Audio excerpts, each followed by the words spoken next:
Nuestra amiga Belén Almonacid, psicóloga. Belén, ¿cómo estás? Buenas tardes. Bien, ¿tú cómo estás? ¿Cómo está tu semana? Bien, bien.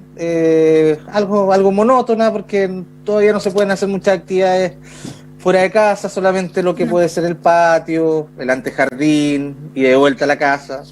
Nunca En habíamos general, caminado tanto por nuestro antejardín y nuestro patio como en estos meses, definitivamente. así es. Está bastante compleja la situación. Hoy día esperábamos de que se pudiese levantar la cuarentena, lamentablemente no fue ahora, quizás pueda ser el jueves, pero ya se vuelve así como digamos como Sí, una situación algo angustiante. Uno espera con cierta esperanza de que puedan decir, se levanta la cuarentena, pero eso tampoco va a implicar inmediatamente que uno va a salir inmediatamente, pero va a ser no. como ya ¿cómo decirlo?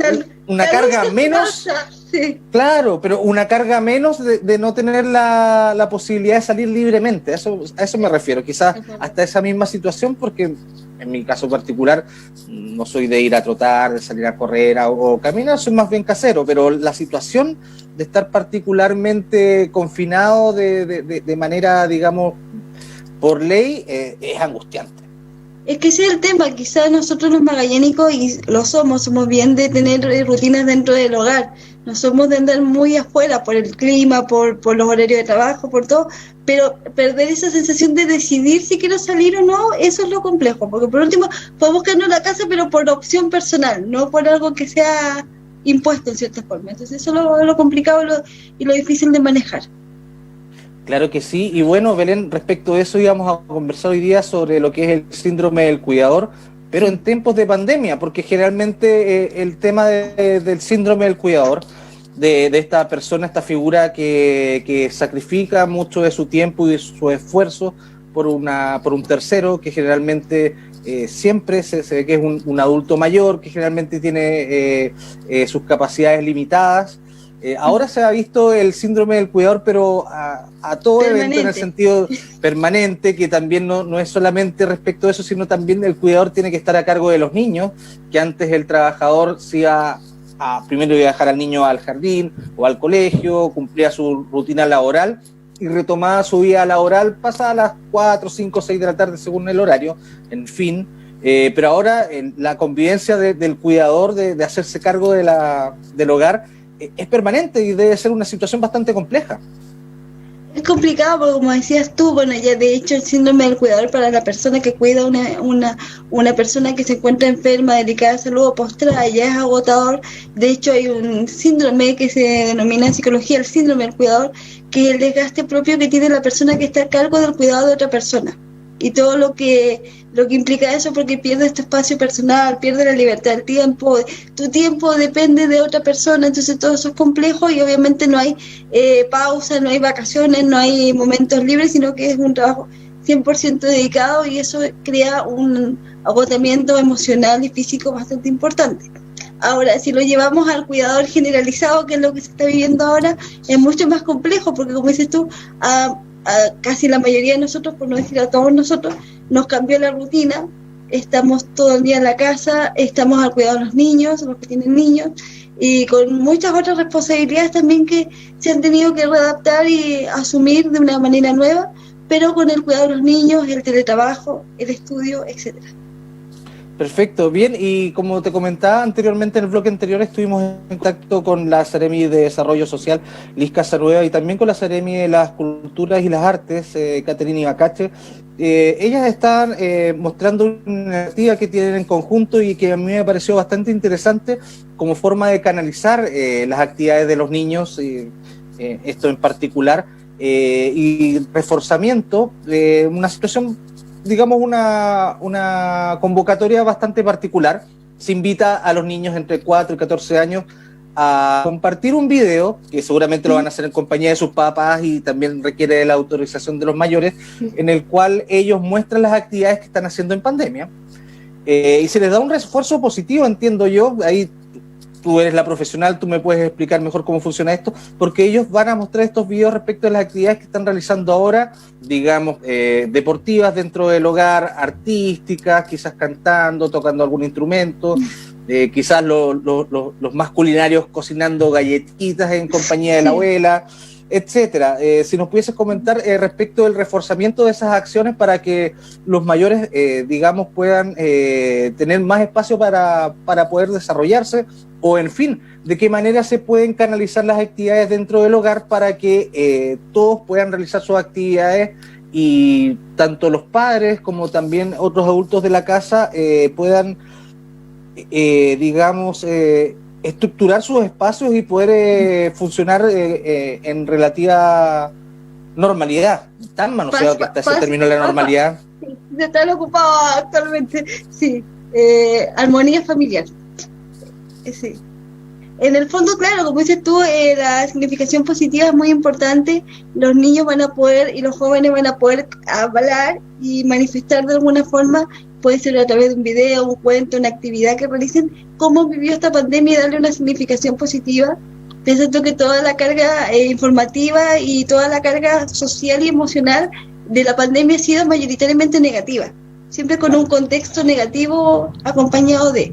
Pero esta es una instancia súper buena para que ellos puedan darle una significación positiva y obviamente esto no afecte negativamente posteriormente a los niños y jóvenes. Ahora, también es importante porque organiza en cierta forma los horarios dentro del hogar, porque piensa tú que es importante que ellos tengan rutinas, tengan un horario, hagan actividades igual que los adultos. Y hay un cierto orden para que cada uno haga actividades y no haya ese caos que todos tenemos que hacer actividad al mismo tiempo. Eso es complejo, porque no hay como espacio físico para que todos estemos quizás conectados con un computador cada uno, o espacio físico para ocupar dentro de los hogares, y hay que tener un cierto orden de turnos para que cada uno ocupe la tecnología, que todos estamos ocupando en el fondo. Claro, por supuesto, o sea, solamente un poco de sentido común, que quizás no todos los hogares tengan el computador para todos. El computador para todos. Por ejemplo, también muchos hogares, los padres tienen su conexión de internet personal en sus dispositivos móviles y generalmente no... Porque ahora en pandemia realmente se ha transformado internet en un servicio básico. Antes quizás podías verse de otra forma, quizás los que eran menos, digamos, conectados solamente lo ocupaban en su smartphone, etcétera, pero ahora se ha vuelto un bien de primera necesidad. Ahora, respecto de eso mismo, quería comentarte otra situación. A mí me trae me contraría un poco, me da cierta satisfacción y también me alarma un poco, haciendo algunos recorridos sucesivos durante la semana. Yo vivo actualmente acá en la población en parte, acá en Punta Arenas, y cerca hay una multicancha, y de unos días hasta ahora está llena de niños jugando durante la tarde. Por supuesto, es muy delicada esa situación en el sentido de que no deben mantener contacto físico, estamos en cuarentena, los niños no pueden estar tampoco, menos los adultos, y los adultos mayores no, pero uno sigue también por otras multicanchas de otros sectores de la ciudad y los niños están ocupando la cancha. Sí. Ahora, me da cierta satisfacción porque eso yo no lo veía desde que yo era niño, de 25 años atrás. Después comenzaron a construir multicanchas, pero parecía como que escondían algo y quedaban vacías. Los niños pasaban todo el día en la casa, seguramente conectados a través de consolas, de online, pero claro, como nosotros habíamos conversado quizás durante los días previos, los niños ahora no tienen el espacio de reunión que tenían, por ejemplo, en los colegios. Ahora, ¿cómo decirle a un niño que no cuando quiere salir? Porque lo malo que está pasando en esta situación, y todavía estamos en cuarentena acá en Punta Arenas y en Puerto Natales, entonces claramente ahí debe haber alguna voz dentro del hogar que imponga la autoridad para decirle a ese niño que no puede hacerlo y que corre en riesgo su salud. ¿Cómo se puede afrontar ese problema? Yo creo que lo más importante y la invitación es que los padres o las personas que tienen cuidado de los niños le expliquen el por qué hay que quedarse en la casa. Quizá uno cae en que lo da por hecho, como uno lo sabe y como todo el día está en la opinión pública, en las redes sociales, como que uno asume que los niños entienden el por qué. pero explicarle realmente el porqué, las consecuencias que puede tener, por qué nos estamos cuidando, hacer el trabajo de empatía. Si me cuido yo, te cuido a ti, y viceversa, si te cuidas tú, me cuidas a mí. Entonces, explicarles y hacer que los niños se vuelvan a acercar a la empatía, que en un momento quedó tan lejana por nosotros los adultos, que pensábamos solamente en nosotros, en el individualismo, y reconectarnos con eso, y también los mensajes que le transmitimos como adultos. Si nosotros le decimos que no va a pasar nada, que el virus no existe o cosas así, obviamente a los niños va a ser más difícil interiorizar los cuidados que deben tomar. Ahora, si ven que los adultos se ocupan, pero no se preocupan, porque esa es una gran diferencia, no tomarlo desde una forma ansiosa, de una forma nerviosa, con miedo, con temor, sino ocupándose y tomando las medidas de prevención que establece la autoridad sanitaria, no debería haber mayor problema. Pero el tema es cómo los adultos le transmitimos esa información a los niños. ¿Qué le decimos? Perfecto. Ese es el gran tips que se podría entregar. Ser claros, ser precisos, no alarmar, pero entregar la información de lo que realmente está pasando. Por supuesto, y en ese mismo sentido, entre el trato entre el adulto, autoridad y el niño, que debe ser protegido, también deben haber otras situaciones que se deben llevar de una forma con mayor delicadeza que anteriormente, porque bueno, estamos encerrados, pero siempre el adulto dentro del hogar, ante un menor de edad y mucho más ante un niño pequeño, tiene que en ciertas ocasiones imponer autoridad. ¿De qué manera se puede hacer eso sin dañar la relación? ¿Y qué cosas? Porque, por ejemplo, antes podías decirle al niño, no, te dejo sin internet una semana. Eso ya no es posible. Ahora no puede, por obligación tiene que conectarlo a internet. Sí, y me imagino que otras cosas también, como los juguetes u otras cosas tampoco, porque el niño tiene como un espacio súper limitado. Entonces, si ya se siente como encerrado, imponerle ciertos castigos al final es como transformar la casa en una cárcel. Es que en realidad se transformaría en una cárcel o en un campo de batalla que en el fondo no sería saludable para ninguno, porque como tú bien dices, están todos encerrados todo el día y la convivencia tiene que tratar de ser lo más llevadera posible. Estamos bajo una situación de ansiedad que obviamente nos hace hiperreaccionar a ciertas situaciones que antes no reaccionábamos así. Por ejemplo, si un niño está jugando o está haciendo ruido mientras juega, los adultos antes lo toleraban y lo encontraban hasta divertido. Hoy día, después de 4 meses, puede ser que tu ya nivel de tolerancia haya disminuido considerablemente y tu paciencia haya cambiado, y tampoco es que seas mal papá o mal mamá, sino que es parte del proceso que se está viviendo. Entonces, más que nada, más que refuerzo castigo, es conversar con ellos y explicarles el porqué. Explicarles el porqué de repente se toman ciertas decisiones o no se pueden hacer ciertas cosas que antes sí se hacían. Por supuesto. Los niños entienden. Si uno les explica, los niños entienden. De repente uno piensa que no, pero sí. Y se dan cuenta de muchas cosas, aunque uno también piense muchas veces que no lo hacen. Incluso los niños muy pequeños, los bebés incluso se dan cuenta de lo que está pasando en su entorno y su conducta se modifica según eso.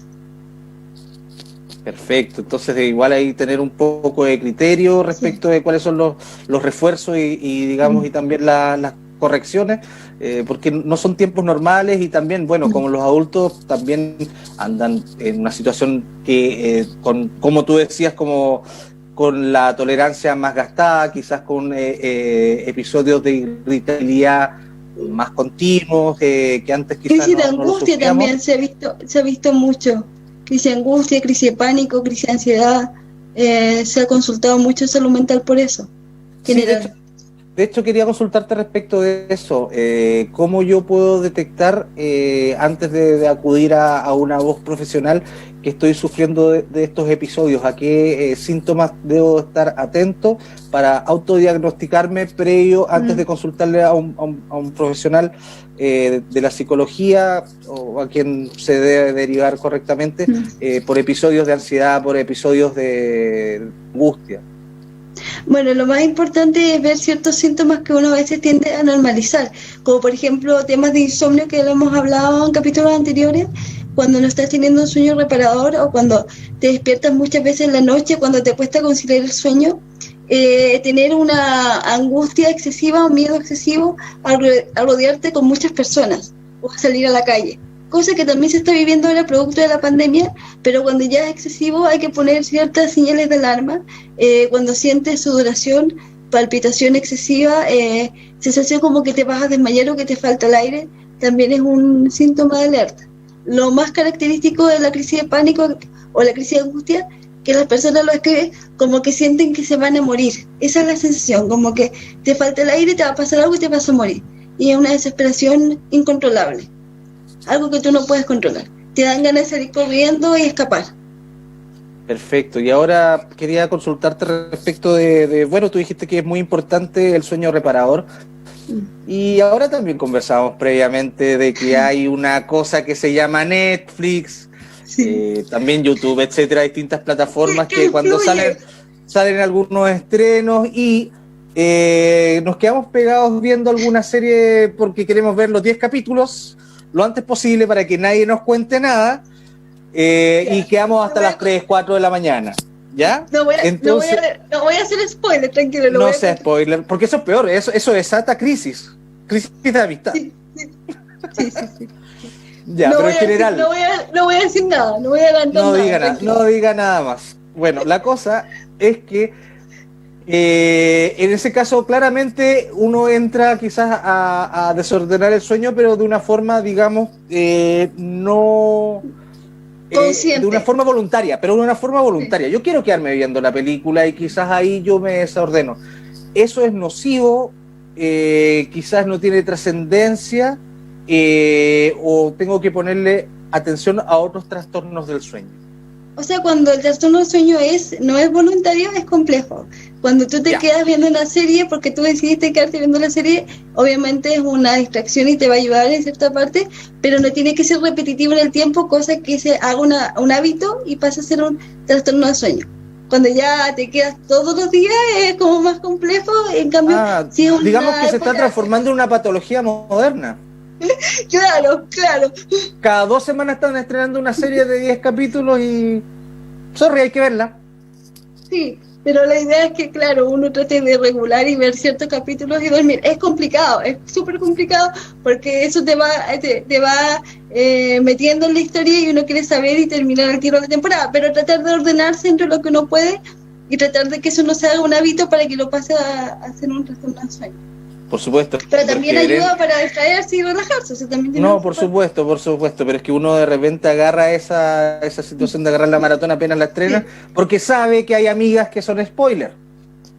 Sí. Y no contribuyen. Sí, bueno, te prometo no ser más spoiler.